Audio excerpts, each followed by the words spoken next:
कल्पना कीजिए, यदि अब्दुल की साइकिल वाली कहानी के तुरंत बाद उसी समय दया भाभी गोकुल धाम सोसाइटी में लौट आती, तो क्या होता? सोसाइटी का माहौल एक ही पल में पूरी तरह बदल जाता।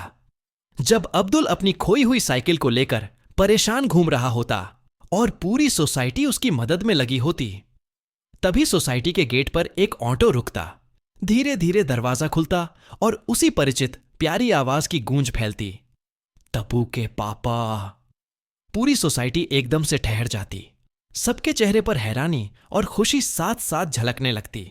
जेठालाल की आंखें आंसुओं से भर जाती। चंपकलाल चाचा की मुस्कान फैल जाती। भिड़े को विश्वास ही नहीं होता और पोपटलाल अपनी पत्रकारिता ही भूल जाता।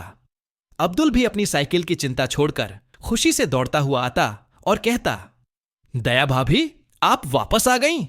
अब तो मेरी हर परेशानी खत्म। दया भाभी अपनी मासूम शैली में जवाब देती, अरे अब्दुल भाई, हम आ गए हैं, अब सब ठीक हो जाएगा। फिर सबसे भावुक पल आता, जेठालाल और दया भाभी का आमना सामना।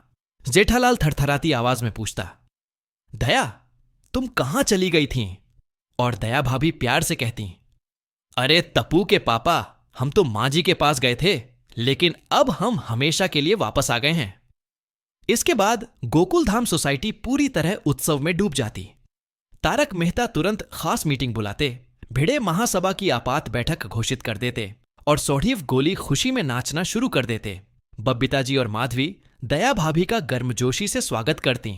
तप्पू सेना तो पहले से ही दया भाभी के लड्डुओं का इंतजार कर रही होती।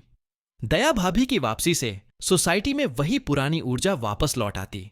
हंसी, प्यार, मस्ती और दया भाभी की मीठी सी भोली बातें। जेठालाल की जिंदगी फिर से रंगों से भर जाती और पूरा गोकुल धाम अपने सुनहरे दौर में वापस प्रवेश कर जाता। तो क्या होता अगर अब्दुल की साइकिल वाली कहानी के बाद दया भाभी लौट आती? तो TMKOC एक बार फिर अपने पुराने, दिल छू लेने वाले और बेहद मनोरंजक रूप में जगमगा उठता।